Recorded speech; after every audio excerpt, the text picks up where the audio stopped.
Hi mummy, இன்னைக்கு puppy கிச்சனில் என்ன சமையல்? ஹாய் வணக்கம். இது ஒரு சூப்பரான வெனஸ்டே தான். எங்கள் வீட்டில் கொஞ்சம் சிம்பிளாக ஆனால் கொஞ்சம் நல்லாயிருக்கும். வாங்க என்னன்னு காட்டுறேன். ஆஸ் யூஷுவல் சுட சுட சோறு இல்லாமல் veg biryani, green peas, been, normal beans, அப்புறம் கேரட், இதை தவிர வேறு ஒன்றும் போடவில்லை. அதுக்கு மேட்சிங்காக நல்லா காரசாரமாக சிக்கன் கிரேவி தெரியுதா. அதுக்கப்புறம் இது என்னது, குக்கும்பர்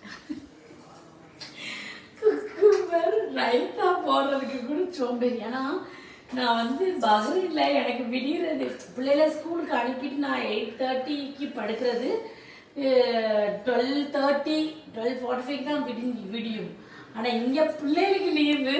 ஆனால் நான் 7 o'clockே எழுந்துச்சி வெளியில் போயிடுவேன். ஏன்னா வீடியோ குழம்பு போய் பயணி டெய்லி பயணி குடிக்கேன். ஸோ சுகருக்கு நல்லதுன்னு சொன்னாங்க. அதனால் பயணி நொங்கெல்லாம் டெய்லி சாப்பிட்டுட்டு அப்புறம் அன்னன்னைக்கு உள்ளதை வாங்கிட்டு வந்துட்டு அப்படியே சமையலையும் பண்ணிகிட்டு இருப்பேன். ஆனால் நேற்று அதனால தான் சோம்பேறியில் நேற்று வந்து வீடியோ போடலை. வெறும் சாம்பார் தான் வச்சேன், முருங்கைக்காய் சாம்பார், நல்லா போடலை. ஸோ எல்லாத்துக்கும் பிடிக்கும்னு நினைக்கிறேன். இதுதான் இன்னைக்கு பப்பி கிச்சனில் சூப்பரான எம்மியான வெஜ் பிரியாணி. சாப்பிடலாமா?